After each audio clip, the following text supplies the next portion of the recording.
ದೇಶದ ಒಂದು ಲೋಕಸಭೆ ಚುನಾವಣೆಗಳ ಪ್ರಕ್ರಿಯೆಗಳೇನು ಮುಗಿದಿದೆ, ಮತದಾನದ ಪ್ರಕ್ರಿಯೆಗಳು ಮುಗಿದ ನಂತರ 7 ಹಂತದ ಚುನಾವಣೆಗಳ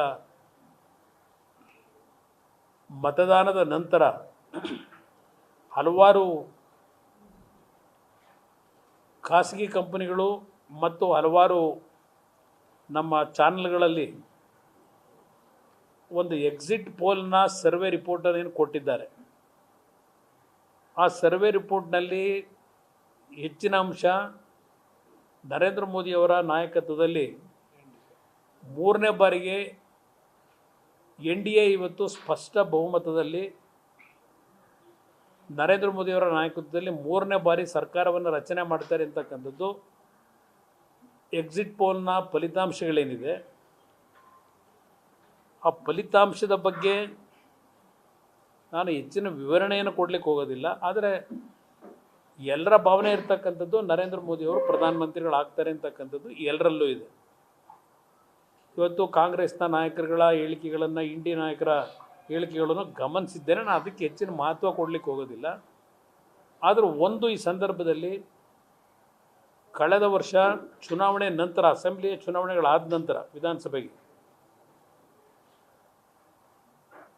ಕೇಂದ್ರದ ಗೃಹ ಸಚಿವರು ಮತ್ತು BJPಯ ರಾಷ್ಟ್ರ ಘಟಕದ ಅಧ್ಯಕ್ಷರು ನಡ್ಡಾ ಅವರು ಮತ್ತು ಅಮಿತ್ ಶಾ ಅವರು ನನಗೆ ಏನೊಂದು ಆಹ್ವಾನವನ್ನು ಕೊಟ್ಟು ಎರಡೂ ಪಕ್ಷಗಳು ಒಂದು ಮೈತ್ರಿಯ ಒಡಂಬಡಿಕೆಯ ಮುಖಾಂತರ ಮುಂದಿನ ದಿನಗಳಲ್ಲಿ ರಾಜ್ಯದಲ್ಲಿ ಒಟ್ಟಾರೆ ಹೋಗಬೇಕು ಅಂತಕ್ಕಂಥ ಒಂದು ಸಲಹೆಯನ್ನು ನನಗೇನು ನೀಡಿದ್ರು.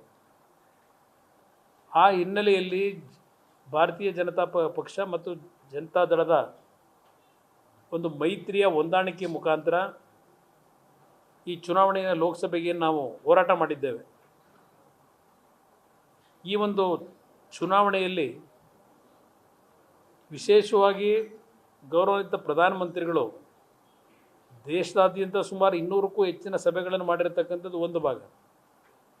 ಕರ್ನಾಟಕದಲ್ಲೂ ಸಹ ಅವರು ಹೆಚ್ಚಿನ ಒಂದು ಸಮಯವನ್ನು ಕೊಟ್ಟು ಇವತ್ತು BJP ಮತ್ತು JDSನ NDA ಅಭ್ಯರ್ಥಿಗಳ ಗೆಲುವಿಗೆ ಅವರ ಒಂದು ಶ್ರಮ ಏನಿದೆ ನರೇಂದ್ರ ಮೋದಿಯವರು, ಜೊತೆಗೆ ಈ ಒಂದು ಮೈತ್ರಿಗೆ ಒಲವು ತೋರಿಸಿದಂಥ ಗೃಹ ಸಚಿವರು ಅಮಿತ್ ಶಾ ಅವರು, ರಾಷ್ಟ್ರೀಯ ಘಟಕದ ಅಧ್ಯಕ್ಷರಾಗಿರ್ತಕ್ಕಂಥ ನಡ್ಡಾ ಅವರು, ಅವರುಗಳ ಒಂದು ಸಹಕಾರದಲ್ಲಿ ಬಹುಶಃ ಕರ್ನಾಟಕದ ಚುನಾವಣೆಯ ಫಲಿತಾಂಶಗಳು ನಾವೆಲ್ಲ ಏನು ನಿರೀಕ್ಷೆ ಇಟ್ಕೊಂಡಿದ್ದು, ನಾನಂತೂ ನಿರೀಕ್ಷೆ ಇಟ್ಟಿದ್ದೆ, ಕನಿಷ್ಠ 25 ಸ್ಥಾನಗಳನ್ನು ಪುನಃ ನಾವು ಪಡಿತೀವಿ ಎರಡೂ ಪಕ್ಷಗಳು ಅಂತಕ್ಕಂಥದ್ದು ನಾನೇನೋ ಬಹು ನಿರೀಕ್ಷೆ ಇಟ್ಕೊಂಡಿದ್ದೆ. ಇವತ್ತು ಆ ನಿಟ್ಟಿನಲ್ಲಿ ರಾಜ್ಯದ ಮತದಾರರು ಭಾರತೀಯ ಜನತಾ ಪಕ್ಷ ಮತ್ತು ಜನತಾದಳದ ಅಭ್ಯರ್ಥಿಗಳಿಗೆ ಹೆಚ್ಚಿನ ಒಂದು ಬೆಂಬಲವನ್ನು ನೀಡಿದ್ದಾರೆ ಅಂತಕ್ಕಂಥದ್ದು ಎಕ್ಸಿಟ್ ಪೋಲ್ನ ಫಲಿತಾಂಶ ಇವತ್ತು ಹೊರಗೆ ಬಂದಿರತಕ್ಕಂಥದ್ದು. ಬಹುಶಃ ನಾಳೆ ದಿನ ಇಷ್ಟೊತ್ತಿಗೆ ಆ ಎಕ್ಸಿಟ್ ಪೋಲ್ನ ಫಲಿತಾಂಶ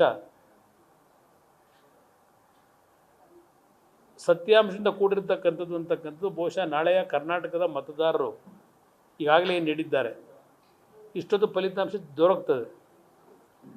ಅದರಿಂದ ನಾನು ಅದರ ಬಗ್ಗೆ ಹೆಚ್ಚಿನ ವ್ಯಾಖ್ಯಾನ ಮಾಡಲಿಕ್ಕೆ ಹೋಗೋದಿಲ್ಲ. ಆದರೆ ಒಂದು ಮಾತನ್ನು ಈ ಸಂದರ್ಭದಲ್ಲಿ JDS ಪಕ್ಷ ಮತ್ತು ರಾಜ್ಯದ BJP ಘಟಕದ ಪರವಾಗೂ ಸಹ ನಾನು ಕೇಂದ್ರದ ಗೃಹ ಸಚಿವರು, ಪ್ರಧಾನಮಂತ್ರಿಗಳು ಹಾಗೂ BJPಯ ರಾಷ್ಟ್ರೀಯ ಅಧ್ಯಕ್ಷರಿಗೆ ನನ್ನ ಕೃತಜ್ಞತೆಗಳನ್ನು ಸಲ್ಲಿಸಲಿಕ್ಕೆ ಬಯಸ್ತಾ ಇದ್ದೇನೆ ಅವರ ಸಹಕಾರಕ್ಕೆ. ಮುಂದಿನ ವಿಷಯಗಳ ಬಗ್ಗೆ ನಾನು ಮುಂದಿನ ದಿನಗಳಲ್ಲಿ ಚರ್ಚೆ ಮಾಡೋಣ. ನ್ಯೂಸ್ ಫಸ್ಟ್, ನಿರ್ಭೀತಿಯಿಂದ ನಿಮ್ಮ ಪರವಾಗಿ.